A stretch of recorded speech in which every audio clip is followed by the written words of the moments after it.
My name is Diana. Growing up, I was the princess of a castle I barely understood.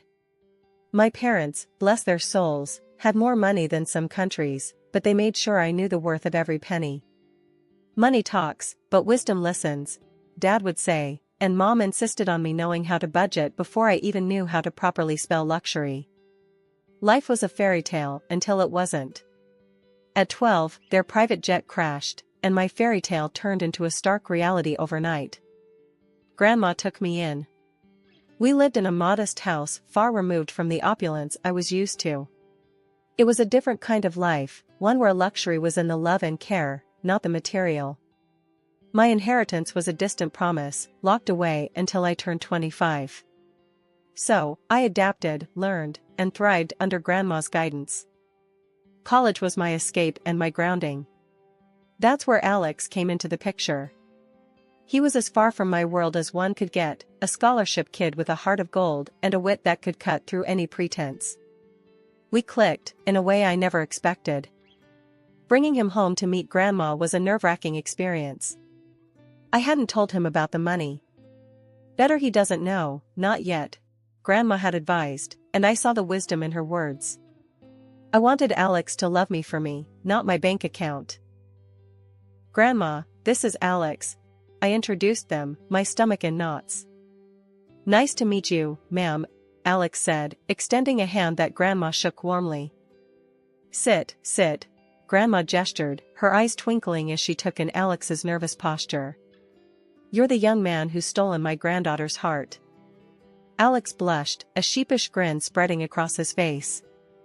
I guess you could say that, ma'am. We sat down, and the conversation flowed more easily than I dared hope. Grandma shared stories of my parents, of me as a child, stories that made Alex laugh and look at me with a warmth that made my heart swell. You've got a good one here, Grandma said, nodding towards me but looking at Alex. Takes after her mother, strong and kind. But don't you let her fool you, she's got a bit of mischief in her too. I can see that, Alex chuckled, squeezing my hand under the table. The evening went on, filled with laughter and shared stories. Alex fit into our world like he was always meant to be there.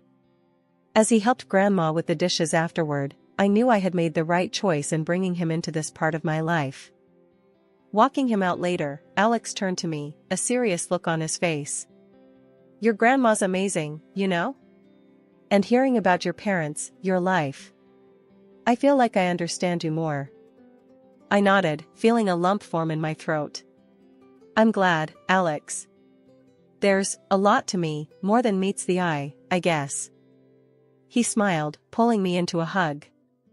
I'm here for all of it, every layer. Doesn't matter what's in your bank account. It's you I care about. I hugged him back, tighter than I ever had before. In that moment, I knew I could trust him, but I also knew the weight of the secret I was keeping. It was a delicate balance, one I hoped wouldn't tip and spill over. The ride to Alex's parents' house was a quiet one, filled with the kind of silence that's too thick to cut through. I could tell Alex was nervous, his hands gripping the steering wheel tighter than usual. You sure you're ready for this? I asked, trying to break the ice. Yeah, my mom can be a bit much. Don't take anything she says to heart, okay? Alex's attempt at a reassuring smile didn't quite reach his eyes. The house loomed ahead, grand and imposing. As we pulled up, my stomach twisted into knots. This was it, no turning back now. We were barely through the door when Alex's mom, Gloria, made her entrance. Her eyes landed on me like two laser beams, sizing me up in a way that made my skin crawl. So, this is the girl you've been hiding, she said, her voice as cold as the marble floors. Mom, this is... Alex began, but Gloria waved him off. I know who she is. Come, let's sit. I prepared some tea. Her command was not to be ignored, leading us into a living room that felt more like a showroom. The tea was served, and Gloria wasted no time. I hear you were raised by your grandmother. Must have been quite the humble upbringing, she said, the word humble sounding more like an insult. I clenched my jaw, fighting to keep my cool. It was. My grandma taught me a lot about life. Important stuff, not just fluff. Gloria's lips twitched in a smirk. I see. And your parents? Gone too soon, I heard. Tragic, really. How does one cope without the proper guidance? Alex jumped in, clearly uncomfortable. Mom, that's enough. Let's not.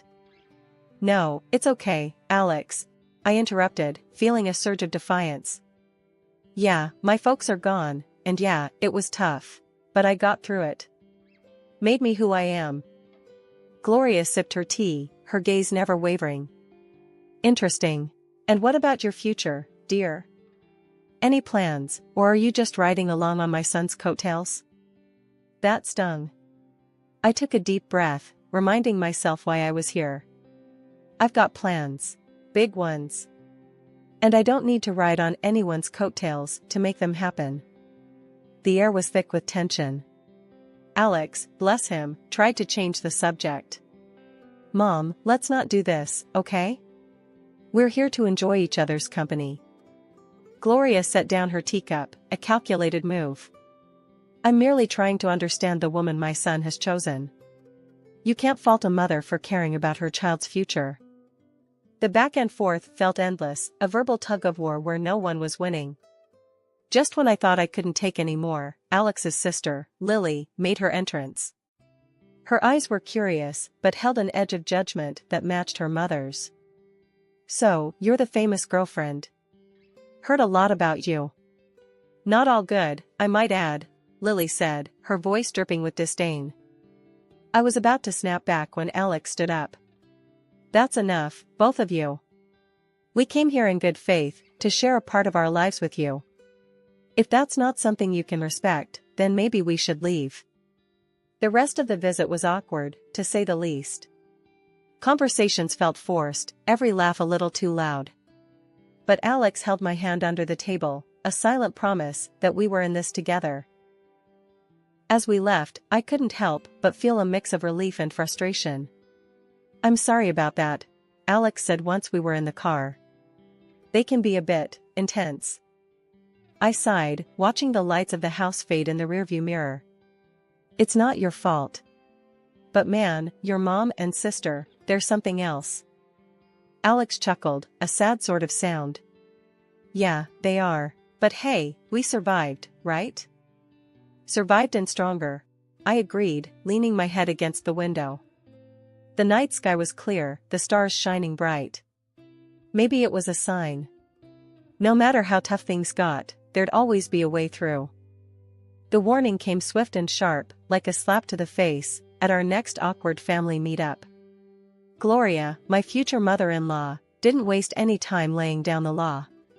If you two are serious about getting married, we're getting a prenup signed, she declared, her eyes drilling into me as if daring me to object. I kept my cool, shrugged, and let out a low, fine by me. I'm not after your son's money. Alex looked like he wanted to crawl into a hole and disappear. Once we were out of there, he was all apologies and promises. My mom won't get in our way, I promise. We'll be happy, he said, his eyes pleading for me to believe him. The wedding planning sailed smoothly enough, but the big day itself? That's when the storm hit. Lily, the sister-in-law-to-be, got sloshed beyond belief and decided it was showtime. In the middle of our reception, she staggered up, glass in hand, and slurred out accusations loud enough for the back row to hear. This one's a gold digger. Doesn't know the first thing about our kind of life. Illiterate, trying to snag my brother's cash. After that, there were other antics, molesting guests, and other things that are not customary to talk about in decent society. I felt my face flush hot with anger and humiliation. Without a second thought, I pulled out my phone and called the cops. This drama needed an audience, and I wasn't about to let Lily's performance go unchecked. The aftermath was a hurricane of accusations and threats. Gloria vowed revenge for the disgrace I'd brought upon their family. You've made a mockery of us. The press will have a field day with my daughter's antics, thanks to you. Alex was torn, trying to play peacemaker in a war that had no room for neutrality. I saw the strain in his eyes, the way his shoulders sagged under the weight of his family's drama and his desire to keep us afloat. But I stood my ground, my resolve hardening. This wasn't just about me anymore. It was about drawing a line, about not letting wealth or the lack thereof dictate how I was treated. As the dust settled, and the night grew quiet, Alex and I sat amidst the wreckage of what was supposed to be our happiest day.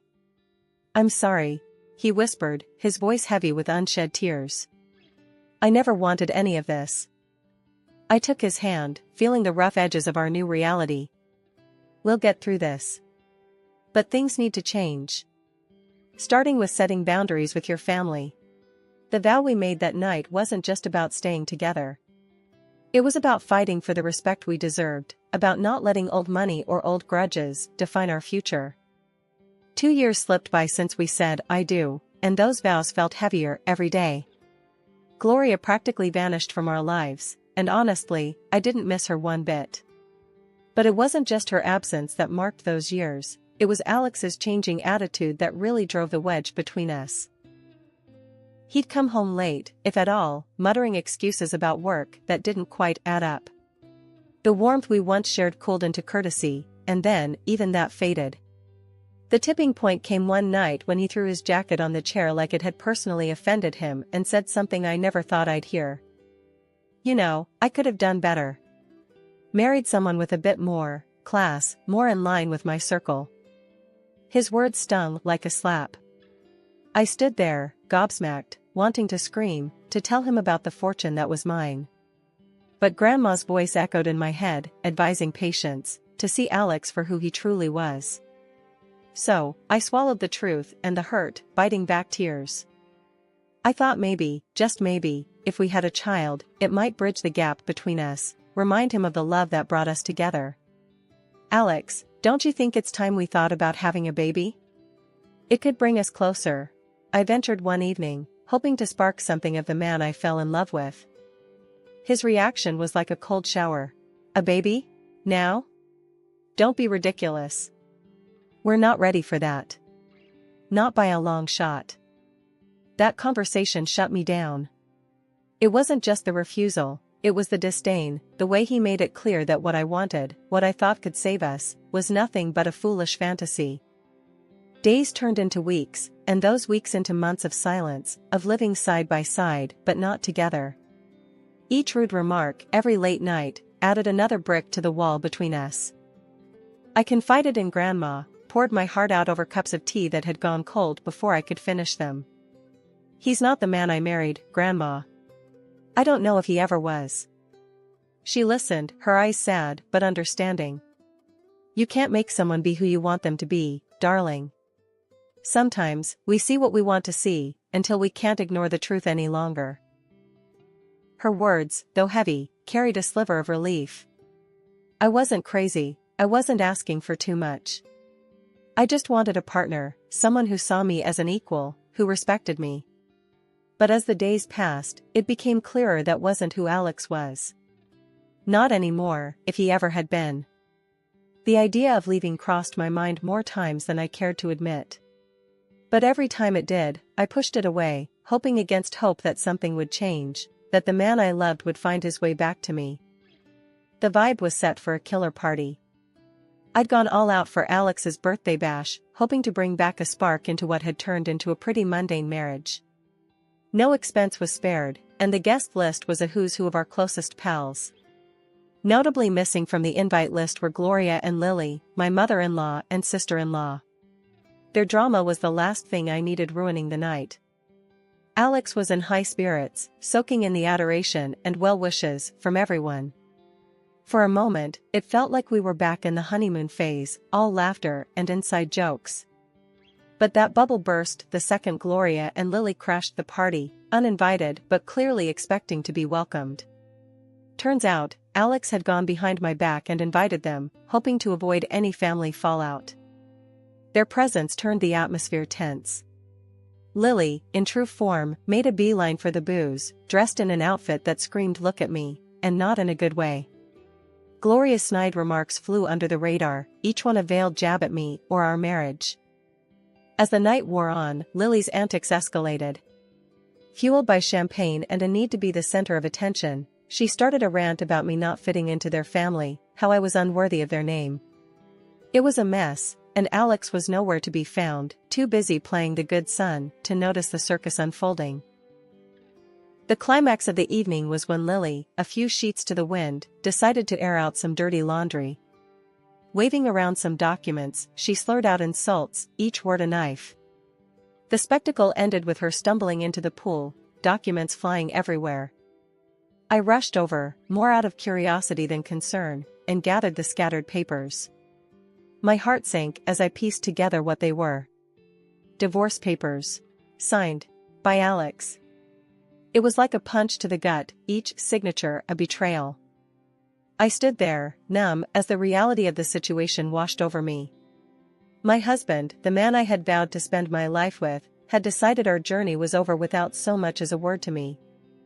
The party around me faded into a blur as I clutched the documents, Alex's signature glaring up at me, confirming what I didn't want to believe. This wasn't just a party to remember, it was the end of everything I thought we had.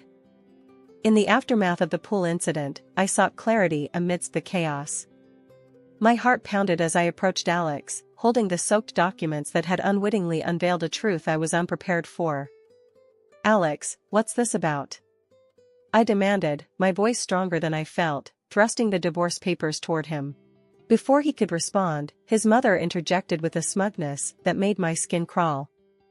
"Oh, dear, looks like your little scheme didn't work out, did it? Alex is leaving you. Thought you could trap him with a baby for his money?" I stared at Alex, searching his eyes for any sign of the man I married.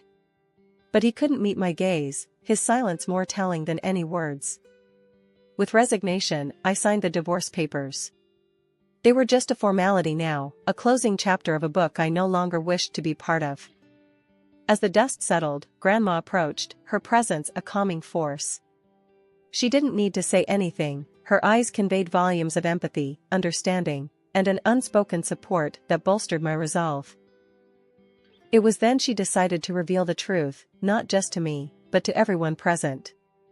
"She doesn't need any of your money," Grandma declared, her voice steady and strong. "In a month, she turns 25 and will inherit a fortune far beyond what you could imagine. She's been raised to value people over wealth, to seek out genuine connections rather than financial gain." The room fell silent, the weight of her words hanging in the air. Gloria's face morphed from smugness to shock, then to a desperate kind of greed, as she quickly began backpedaling, her apologies as transparent as they were insincere. Alex, too, seemed suddenly eager to rewrite the narrative, insisting his intentions were never to hurt me, that he was merely influenced by his mother. But it was too late. The veil had been lifted, revealing the stark reality of our relationship and the motivations behind it. I met their apologies with a quiet smile, not out of forgiveness, but out of an inner peace that came from understanding my worth, independent of the wealth that awaited me. "You've shown me your true colors," I said, my voice imbued with a newfound strength. "As for surprises, well, I prepared another one for you." And at that moment, a loud honk echoed through the tension. Outside, a sleek, luxury car rolled up to the gate, the one I had secretly bought for Alex as a surprise. The irony wasn't lost on me. I couldn't help a bitter laugh as I excused myself, stepping outside to confront the final act of this drama. There it was, the epitome of luxury on four wheels, a symbol of the love I thought we shared, now just another piece in the game of pretense and betrayal. Without a second thought, I slid into the driver's seat, the leather cool and unyielding beneath me, much like my resolve. Grandma, ever my rock, joined me, her presence a silent testament to the strength and dignity that ran in our blood. Turning to face the house, I saw Alex and his mother at the door, their expressions a mix of confusion and awe. "Everything from now on goes through my lawyer," I called out to them, my voice clear and devoid of the warmth it once carried. "And don't worry about my stuff. I'll have a courier pick it up." Their faces, once smug and self-assured, now painted a picture of realization and loss. Not just of the wealth they coveted, but of the person they underestimated.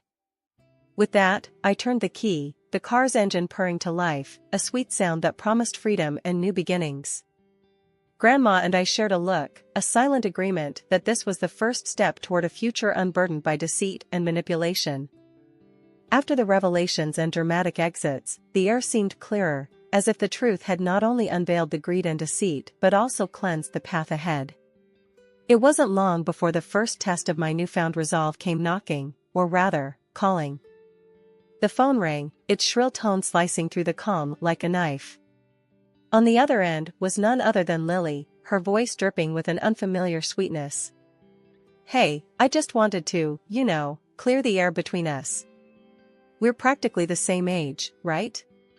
We could be friends." I couldn't help but let out a short, disbelieving laugh. The contrast between this sugary tone and her usual disdain was stark. "Friends?" I echoed, the word feeling foreign. "You mean like how friends don't badmouth each other at parties or try to humiliate them in front of everyone?" There was a pause, a moment where I imagined I could hear the cogs turning in her head as she searched for a response. "Well, water under the bridge and all that," she attempted feebly. "Water into the pool, you mean?" I shot back, unable to resist the jab. The silence that followed was telling. It was clear that my refusal to play along had derailed her plans. "Fine, be that way," she snapped, her veneer of niceness crumbling away. "You'll regret this." I hung up, feeling a mix of amusement and sadness. It was a stark reminder of the facades people wear and the lengths they'll go to when faced with the consequences of their actions. The temptation to retaliate was there, a nagging thought in the back of my mind. I posted a video on social media of her falling into the pool. It went viral like wildfire. Within an hour, 1,000 people had liked it. My sister-in-law was internet famous. She tried to call me, demanding I take it down, but I just blocked her. I'm done with her fake sweetness and her nasty attitude. A week after that, my phone rang with a number I knew all too well. It was Gloria, her voice unnaturally sweet, offering an olive branch she hoped I'd grasp. "Let's put the past behind us. For Alex's sake, can't we reconcile?" she suggested, as if the wounds were mere scratches that could heal with a band-aid of words. "No, Gloria. That ship has sailed," I replied, firm but not unkind. There was no anger in my voice, just a resolute peace. "I wish Alex well, but our paths are diverging. I'm looking forward, not back." Not long after, Alex made his own attempts at a reunion. One morning, I found a bouquet of flowers at my doorstep, the card bearing a simple "I'm sorry, please come back" message. The sight of them sparked more anger than affection. Without a second thought, I tossed them into the trash. His efforts didn't stop there. He tried to visit, showing up unannounced with the hope of talking things through. But I wasn't the same person he left behind. His presence, once a source of comfort, now felt like an intrusion. One evening, as he made yet another uninvited appearance, I met him at the door with a resolve as hard as steel. "If you don't stop this, I'm going to the police," I warned, my voice steady and firm. "Your apologies can't undo what's been done. It's over, Alex. Really over." The gravity of my words finally seemed to reach him. His shoulders slumped, and with a final, lingering look, he turned and walked away. That was the last I saw of him. In the time that followed, I threw myself into charity work. It became my passion, my purpose. Helping those truly in need, connecting with people who valued kindness over wealth, brought me a joy I hadn't known was missing. Living with Grandma, I found peace in our quiet routine. We'd sit and plan our next project, our next way to make a difference. It was during these moments I realized this was where I was meant to be. I had no illusions about the road ahead. It would be fraught with challenges, perhaps even heartache. But I also knew it would be filled with joy, with moments of unbridled happiness and the kind of love that enriches the soul. And so, I live my life looking forward, not back. I work, I help, and I hope. I believe in a future where I'll find true love, not defined by wealth or status, but by genuine connection. And yes, one day, I'll have those 3 beautiful children I dream of. But for now, I'm content. I'm building a life of purpose, surrounded by love that doesn't ask for anything in return. This isn't just the end of a chapter, it's the beginning of a whole new book. And I'm the one writing it,